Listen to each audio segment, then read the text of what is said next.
Mrs. Heartblossom, and today we are going to discuss survivor's guilt and my battle with it after losing a friend to domestic violence.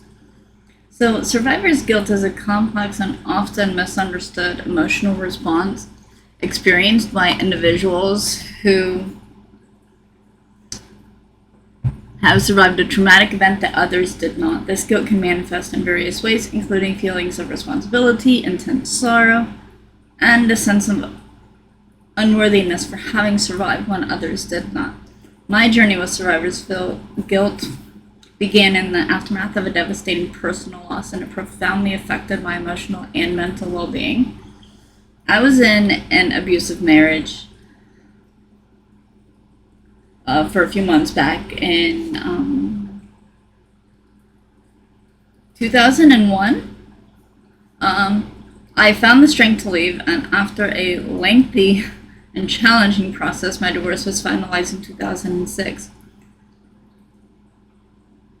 Throughout my life, I've encountered numerous challenges, and nothing prepared me for the heartbreak that came with losing a dear friend to domestic violence. April was more than a colleague. She was a beacon of kindness and positivity. We worked together at Chili's, and she had a way of brightening everyone's day.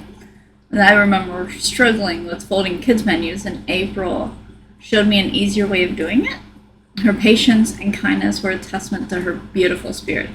Tragically, her life was cut short by her abusive boyfriend just 2 days after her restraining order against him expired. She was only around 20, 21, something like that, full of life and ambition, and even recently earned a promotion at Target. When I received the news of her murder, I was overwhelmed with grief, unlike any other I had ever known. I had faced the deaths of loved ones before, from natural causes to old age to suicide, but this was different. For nearly 2 months, I cried consistently, unable to understand why her death affected me so profoundly. The darkness of depression just kind of engulfed me, and I felt an unbearable weight on my heart. In my attempt to cope with the loss and honor April's memory, I decided to organize a charity stream to raise funds for the National Domestic Violence Hotline. I wanted to help others like April and myself who had experienced the horrors of domestic abuse. However, my 12-hour stream raised no money, and this crushed me. I thought people would care more, that they would rally behind the cause, but the lack of support made me feel even more isolated.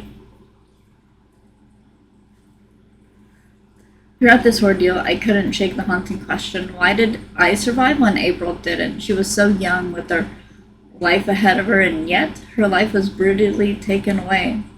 The guilt of surviving while she did not gnawed at my soul, created a turmoil of emotions that I struggled to articulate. Survivor's guilt isn't just about feeling sad, it's about feeling undeserving of life itself, questioning every decision and moment that led to your survival while someone else perished.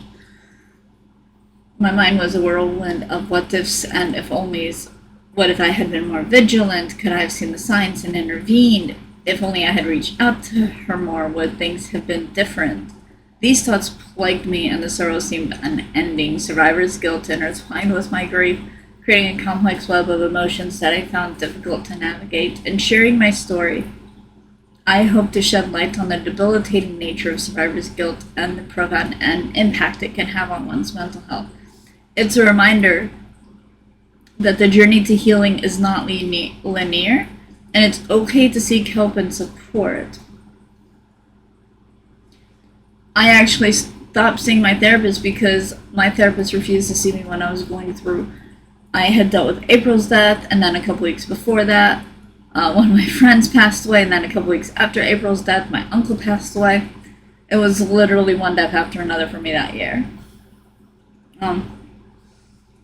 And my therapist refused to see me. But for those grappling with similar feelings, know that your emotions are valid and you are not alone. Healing takes time, and it's essential to be gentle with yourself during this process. April's memory lives on in the hearts of those that knew and loved her. In her honor, I continue to advocate for victims of domestic violence, hoping that her story can inspire change and provide comfort to others. Survivor's guilt may never completely fade, but through sharing our stories and supporting one another, we can find a path to healing and resilience. If you've ever dealt with survivor's guilt, I would love to hear your stories. Please feel free to comment in the comments below. If this video helped you, please feel free to hit like, subscribe, and share.